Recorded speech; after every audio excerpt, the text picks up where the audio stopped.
La Dépêche du Midi a suivi les participants aux nouvelles recherches entreprises près du cimetière de Saint-Dalmas dans le Tarn, département où habitait Delphine Jubilard. En effet, ses proches ont relancé des fouilles après avoir dû les stopper pour laisser les gendarmes procéder avec du matériel ultra perfectionné. Si cela n'a rien donné, la famille et les amis de la disparue ne se démotivent pas et continuent désormais à leur tour de dénicher un quelconque indice, une trace. L'objectif étant de mettre fin au mystère qui entoure la disparition de l'infirmière et maman de 2 enfants qui remonte au mois de décembre 2020. Durant cette journée éreintante, des hommes ont cru s'approcher du but. Parmi les participants de ces nouvelles fouilles, Jérémy, 35 ans, et Jérôme, 44 ans. À l'aide d'un détecteur de métaux, ils ont sillonné la zone.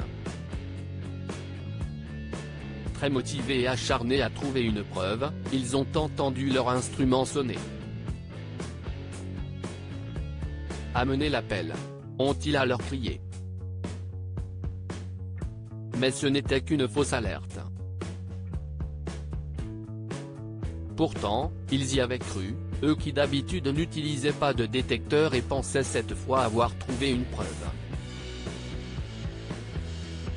On peut toujours passer à côté de quelque chose, expliquait alors Jérôme sur ses nombreuses fouilles réalisées. Aucune piste n'a été écartée, pas même celle d'un médium. En effet, le célèbre voyant allemand Michael Schneider qui a travaillé sur l'affaire Maddy McCann avait fait part de sa vision pour l'affaire Jubilard. D'après lui, le corps de la mère de famille est situé dans une zone boisée, non loin de Cagnac-les-Mines, entre le cimetière et le chemin de Saint-Quentin.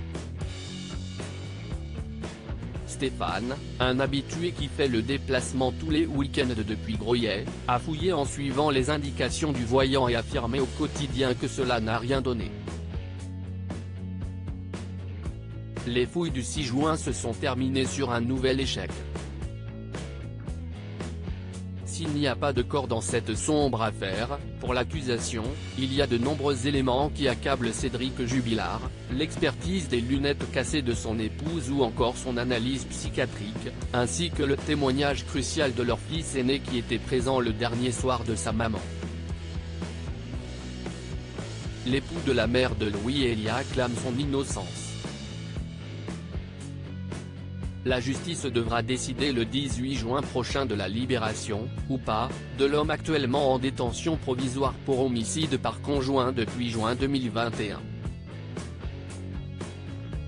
Cédric Jubilard reste présumé innocent des faits qui lui sont reprochés jusqu'au jugement définitif de cette affaire.